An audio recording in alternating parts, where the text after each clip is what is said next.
বিকালের নাস্তা যদি দুপুরে রেডি করে রাখি তাহলে কতটা সহজ হয় আজকে আমি আপনাদের সাথে শেয়ার করব। চিকেন পিজা বানানোর জন্য আমি মাংস কিভাবে ম্যারিনেট করে রাখি সেটা নিয়েই আজকের ভিডিওটা। আশা করি আপনাদের কাছে ভালো লাগবে।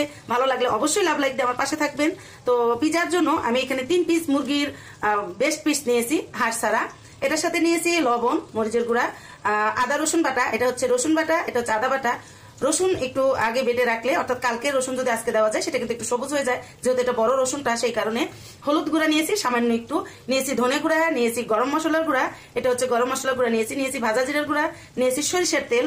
এটার সাথে আর কি দিব, এটার সাথে দিব হচ্ছে টমেটো সস, একটু করে টমেটো সস দিয়ে দিলাম। আরো দিব, এখনো হয় নাই, আমি দিব একটা লেবুর অর্ধেক টুক। একটা লেবু আমি এভাবে কেটে রেখেছিলাম, তো এখান থেকে অর্ধেক টুক দিব। অর্ধেক টুকু এভাবে আমি একটু, এটা একটা বড় একটা টিপস, যদি আপনারা এইভাবে লেবু থেকে রস বের করে নেন দেখবেন পুরা লেবুর রসটা বের হয়ে যাবে। এখানে কিন্তু কোনো ইয়া থাকবে না, রস থাকবে না। এই যে আমি এইভাবে করে লেবুর রস বের করে নিই।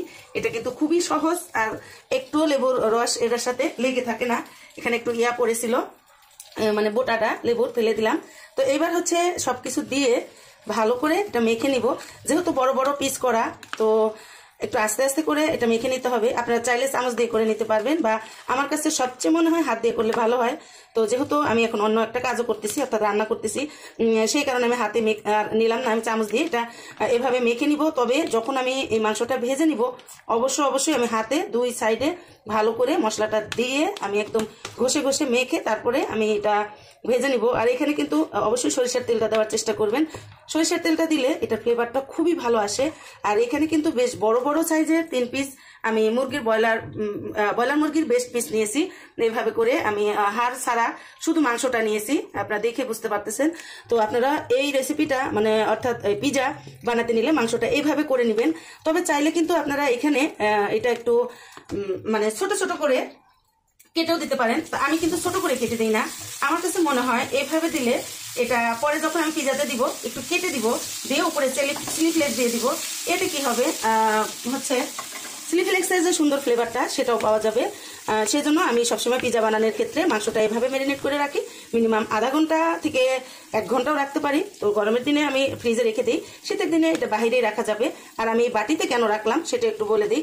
এই বাটিতে রাখা মানে এটা হচ্ছে ঢাকনা দিয়ে ঢেকে রাখতে পারবো। সবকিছু তো কিন্তু সুন্দরভাবে ঢাকনা দিয়ে ঢাকা যায় না, যেমন ঢাকনাওয়ালা বাটিগুলোতে। আমার কাছে মনে হয় এটা অনেক ভালোভাবে ঢেকে রাখা যায়, ভিতরে হাওয়াটাও বের হতে পারে না।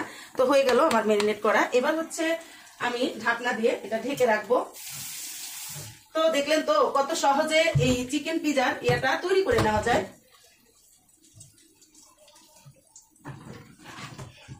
আমি ঢাকনাটা নিয়ে আসলাম, এই যে হয়ে গেল চিকেন পিজার হচ্ছে চিকেনটা রেডি করে নিয়েছি। আর আমি আজকে বিকেলে এটার হচ্ছে রেসিপিটা আমি দিব আপনাদের সাথে, অর্থাৎ কিভাবে পিজা বানাইছি, দেখতে কেমন হয়েছে, খেতে কতটা লোভনীয় হয়েছে, আমি ফুড রিভিউ সহ আমি ভিডিওটা আপলোড করব। আশা করি আপনাদের ভালো লাগবে। আপনারা আমার সাথেই থাকবেন, অনেক দোয়া করবেন। আসসালামু আলাইকুম, শুভ দুপুর সবাইকে।